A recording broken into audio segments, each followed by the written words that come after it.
ഇപ്പോഴുള്ള ആഘാതം തന്നെ മോക്ക് താങ്ങാവുന്നതിനപ്പുറമാണ്. ഇനിയിപ്പോ കോടതി കേസും കൂടെ കൊടുത്തത് അത് വേണോ ശ്യാം? വേണം, തീർച്ചയായും വേണം. വളരെ പ്രാക്ടിക്കൽ ആയിട്ടുള്ള ഒരു വഴി എന്ന നിലയ്ക്കാണ് ഞാൻ മോഹനെതിരെ കേസ് കൊടുക്കാൻ തീരുമാനിച്ചത്. വിക്ടിംസിനെ ചോദ്യം ചെയ്ത് പരിഹാസ്യ കഥാപാത്രങ്ങളാക്കിയ ചരിത്രമാണ് ഇത്തരം കേസുകൾക്കെല്ലാം ഉള്ളത്. നീതി ലഭിച്ചിട്ടുള്ളവർ എത്ര പേരുണ്ടാവും ശ്യാം? മാഷേ, ഇത്തരം കേസുകളിൽ പ്രതിക്ക് ജീവപര്യന്തം വരെ ലഭിക്കാം. പക്ഷേ ഈ കേസിൽ മോഹന് ശിക്ഷ വാങ്ങിക്കൊടുക്കുകയല്ല എന്റെ ഉദ്ദേശം. ഞാൻ ഈ കേസ് ഫൈറ്റ് ചെയ്താൽ 100% വിജയിക്കുമെന്ന് കൈമലിനറിയാം.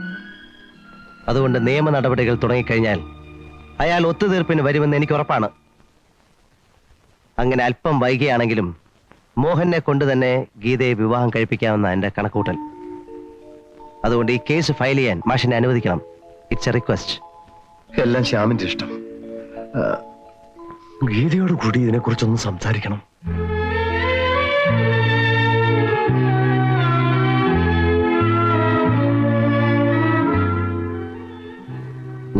എല്ലാം ഞാൻ കേട്ടു.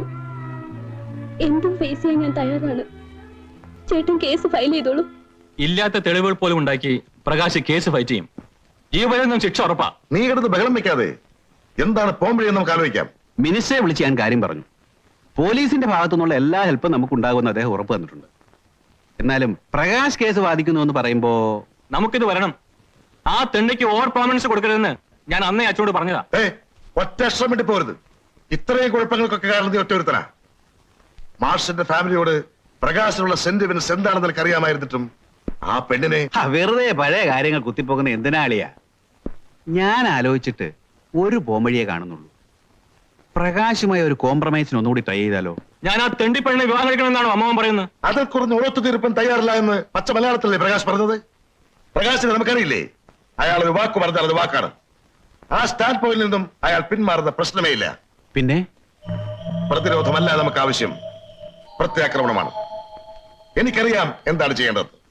Yes, you can proceed. നിങ്ങൾ ഈ ടെലിഫോൺ ബൂത്ത് തുടങ്ങിയിട്ട് എത്ര നാളായി? 5 കൊല്ലം. ഉദ്ദേശം എത്ര മണിക്കാണ് മിസ് ഗീത ഈ ഫോൺ കോളുകളൊക്കെ ചെയ്തത്? ഏകദേശം 3 മണിയായി കാണും. ആദ്യം ഏത് നമ്പറിലേക്കാണ് ഫോൺ ചെയ്തത്? 66443. ഈ നമ്പർ വിളിച്ച് മിസ് ഗീത എന്താണ് സംസാരിച്ചതെന്ന് നിങ്ങൾക്ക് ഓർമ്മയുണ്ടോ? ആ കുട്ടിയുടെ സംസാരത്തിൽ നിന്നും അഡ്വക്കേറ്റ് ശ്യാംപ്രകാശിന്റെ ഓഫീസിലേക്കാണ് വിളിച്ചതെന്ന് ഞാൻ ഊഹിച്ചു.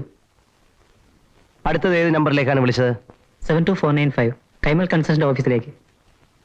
കൈമൽ കൺസ്ട്രക്ഷൻസിലേക്കാണ് വിളിച്ചതെന്ന് നിങ്ങൾക്ക് എങ്ങനെ മനസ്സിലായി? കൈമൽ കൺസ്ട്രക്ഷൻ എന്നുള്ളതും 72495 എന്ന നമ്പരും അവർ കുറിച്ചിട്ടത് എന്റെ അക്കൗണ്ടിംഗ് ഷീറ്റിലാണ്. 72495 എന്ന നമ്പർ വിളിച്ചിട്ട് എന്താണ് പറഞ്ഞത്? വളരെയധികം ട്രൈ ചെയ്തിട്ടും ആ നമ്പർ കിട്ടിയില്ല.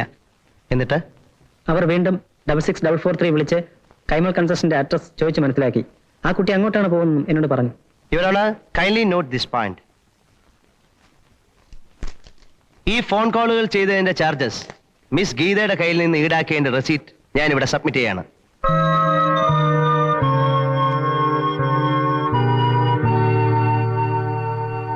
You can proceed with the next witness.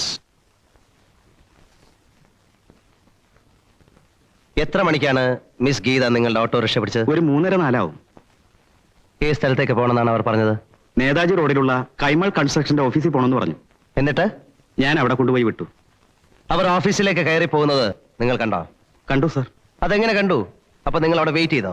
ഇല്ല, തിരിച്ചു വരുന്നതിന് മുമ്പ് ബീഡി കത്തിക്കാനായി അവിടെ നിന്ന് ഒരാളോട് തീപ്പെട്ടി ചോദിച്ചു. ആ സമയത്താണ് ഗീത ഓഫീസിനകത്തേക്ക് കയറി പോകുന്നത് കണ്ടത്. യുവർ ഓണർ, മിസ് ഗീത 4 മണിക്ക് കൈമൽ കൺസ്ട്രക്ഷൻസിന്റെ ഓഫീസിൽ പോയിരുന്നു എന്നുള്ളത് സാക്ഷിമൊഴിയിൽ നിന്ന് വ്യക്തമാണ്. അവിടെ പോകാനുണ്ടായ സാഹചര്യങ്ങളും വളരെ കൺവിൻസിംഗ് ആണ്.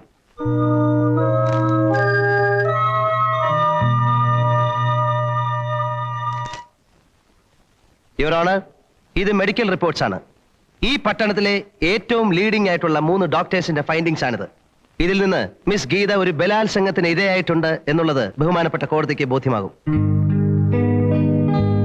സാഹചര്യ തെളിവുകളിൽ നിന്നും സാക്ഷികളുടെ മൊഴികളിൽ നിന്നും പ്രതി മോഹൻ തന്നെയാണ് ഗീതയെ ബലാത്കാരം ചെയ്തിട്ടുള്ളത് എന്ന് വ്യക്തമാണ്.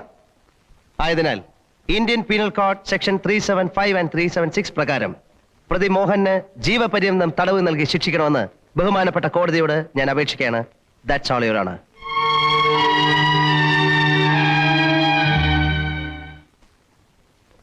Counsel for the accused may proceed. Your honour, telephone ബൂത്തിലുണ്ടായിരുന്ന ബാബുവിന്റെയും ഓട്ടോറിക്ഷ ഡ്രൈവർ ശ്രീകണ്ഠന്റെയും മൊഴികൾ 100% വിശ്വസനീയമാണ്. 4 മണിയോടുകൂടി ഗീത കൈമൾ കൺസ്ട്രക്ഷന്റെ ഓഫീസിൽ കയറിപ്പോയതും ശരിയാണ്. ബട്ട് യുവർ ഓണർ, പ്രതി മോഹന്റെ പേരിൽ ആരോപിക്കപ്പെട്ടുള്ള കുറ്റം കെട്ടിച്ചമച്ചിട്ടുള്ളതാണ്. അതിനുള്ള തെളിവ് ഞാൻ ഹാജരാക്കാം. ഈ കേസുമായി ബന്ധമുള്ള ഏറ്റവും പ്രധാനപ്പെട്ട ഒരു സാക്ഷിയെ കൂടി വിസ്തരിക്കാനുള്ള അനുവാദം ബഹുമാനപ്പെട്ട കോടതി എനിക്ക് തരണം. You can proceed.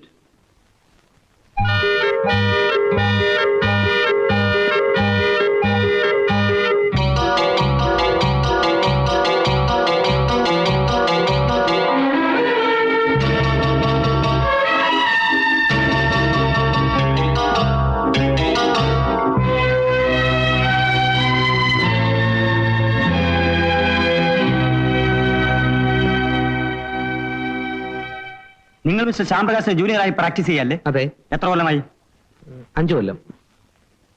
സംഭവ ദിവസം 4 മണിക്ക് കൈമൾ കൺസ്ട്രക്ഷനിൽ നടന്നെന്താണെന്ന് വ്യക്തമാക്കാമോ? ശ്യാംപ്രകാശ് സാർ പറഞ്ഞതനുസരിച്ച് ഒരു കേസിന്റെ ഡീറ്റെയിൽസ് ഡിസ്കസ് ചെയ്യാനായി കൈമൾസ് കൺസ്ട്രക്ഷന്റെ ഓഫീസിൽ ഉദ്ദേശം 4 മണിക്ക് ഞാൻ പോയിരുന്നു. അവിടെ മിസ്റ്റർ മോഹനുമായി കേസിന്റെ കാര്യങ്ങൾ ഡിസ്കസ് ചെയ്തുകൊണ്ടിരുന്നപ്പോൾ മിസ് ഗീത അവിടെ വരികയും ശ്യാംപ്രകാശ് സാർ ഉണ്ടോ എന്ന് തിരക്കുകയും ചെയ്തു. അദ്ദേഹം അവിടെ വന്നിട്ടില്ലെന്നും അദ്ദേഹത്തിന്റെ വീട്ടിൽ തന്നെ കാണുമെന്നും മോഹൻ പറഞ്ഞു. അപ്പോൾ തന്നെ ഗീത മടങ്ങി പോവുകയും ചെയ്തു. 5 വർഷം തന്റെ ജൂനിയറായി പ്രാക്ടീസ് ചെയ്തുകൊണ്ടിരിക്കുന്ന മാന്യ സുഹൃത്തിന്റെ മൊഴി മിസ്റ്റർ ശ്യാംപ്രകാശ് തീരെ പ്രതീക്ഷിച്ചിരിക്കില്ല. പല കൊളരായ്മയ്ക്ക് കൂട്ടുനിന്ന് മടുത്ത് സത്യത്തിന്റെയും ന്യായത്തിന്റെയും പാതയിലൂടെ സഞ്ചരിക്കാൻ അല്പം വൈകിയെങ്കിലും മിസ്റ്റർ ഗോപാലകൃഷ്ണൻ സാധിച്ചു. That's all your owner.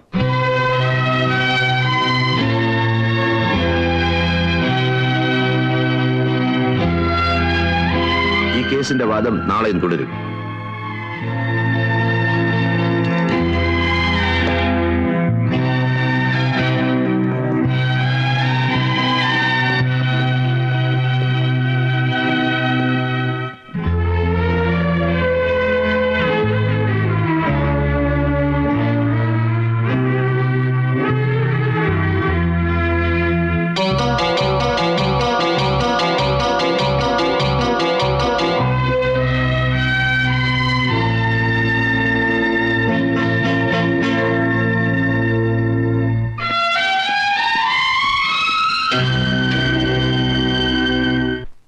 പക്ഷേ കേസ് കൊടുത്തത് തെറ്റായി പോയെന്ന് എല്ലാവരും എന്നെ കുറ്റപ്പെടുത്തുന്നു. പക്ഷേ എല്ലാം എനിക്ക് മനസ്സിലാവശ്യം. ഇത്തരം പരീക്ഷണങ്ങളോടൊന്നും മനസ്സ് തളരരുത്. അന്തിമ വിജയം എപ്പോഴും സത്യത്തിനും നീതിക്കുമായിരിക്കും.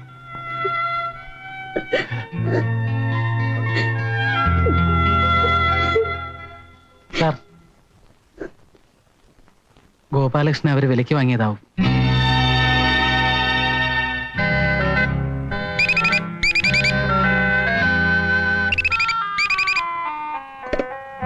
Hello, How are you, Prakash? ഇതൊരു തുടക്കം മാത്രം. This is only a beginning. കൂടുതൽ ഷോക്കുകൾ നേരിടാൻ തയ്യാറായിക്കൊള്ളൂ.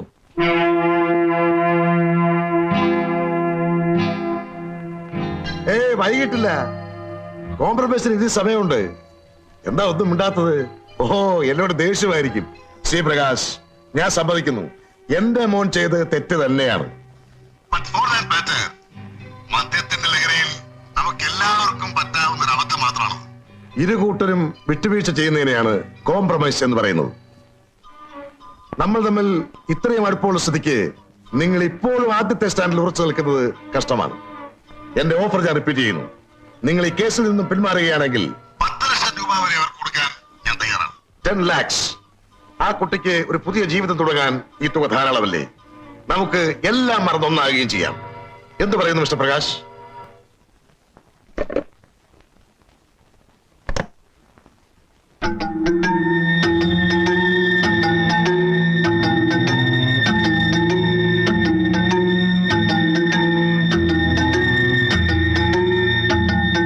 സംഭവം നടന്ന ദിവസം എത്ര മണിക്കാണ് നിങ്ങൾ കൈമൾ കൺസ്ട്രക്ഷൻസിന്റെ ഓഫീസിൽ എത്തിച്ചേർന്നത്? 4 മണിക്ക്.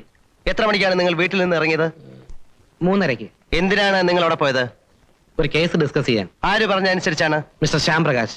എന്തിനെ കുറിച്ചുള്ള കേസാണ്? വ്യാജമരുന്ന് വിറ്റതിന്റെ. ആര് വിറ്റു?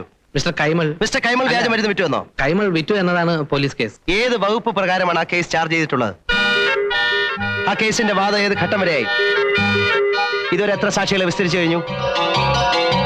തൊണ്ടിയായ സാധനങ്ങൾ പിടിച്ചെടുത്തിട്ടുണ്ടോ? പ്രോസിക്യൂഷന്റെ പോയിന്റ്സ് എന്തൊക്കെയാണ്? IPC section 274 adulteration of drugs ആണോ? IPC section 275 sale of adulterated drugs ആണോ പ്രോസിക്യൂഷൻ പ്ലീഡ് ചെയ്തിരിക്കുന്നത്?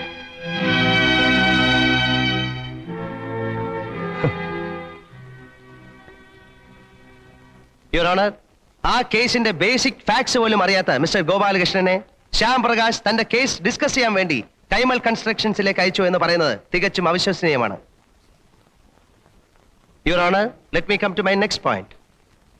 മിസ്റ്റർ ഗോപാലകൃഷ്ണൻ അന്നേ ദിവസം ഒരു വിവാഹ നിശ്ചയത്തിൽ സംബന്ധിക്കാൻ ഓഫീസിൽ നിന്ന് നേരത്തെ പോകാൻ വേണ്ടി നിങ്ങളുടെ സീനിയറായ ശ്യാം പ്രകാശിനോട്, അതായത് എന്നോട്, നിങ്ങൾ അനുവാദം ചോദിച്ചിരുന്നോ? ചോദിച്ചിരുന്നു. എന്നിട്ട് നിങ്ങൾ പോയില്ലേ? അത് ഞാൻ യുവർ ഓണർ, അന്നേ ദിവസം മിസ്റ്റർ ഗോപാലകൃഷ്ണൻ ഇലഞ്ഞിക്കര എന്ന സ്ഥലത്ത് പോയി വിവാഹ നിശ്ചയത്തിൽ പങ്കെടുത്തു എന്നതിനുള്ള തെളിവുകൾ ഞാൻ ഹാജരാക്കാം. ഇത് മിസ്റ്റർ ഗോപാലകൃഷ്ണൻ വിവാഹ നിശ്ചയം കഴിഞ്ഞ പെൺകുട്ടിയുടെ സഹോദരനുമായി എടുത്ത ഫോട്ടോയാണ്.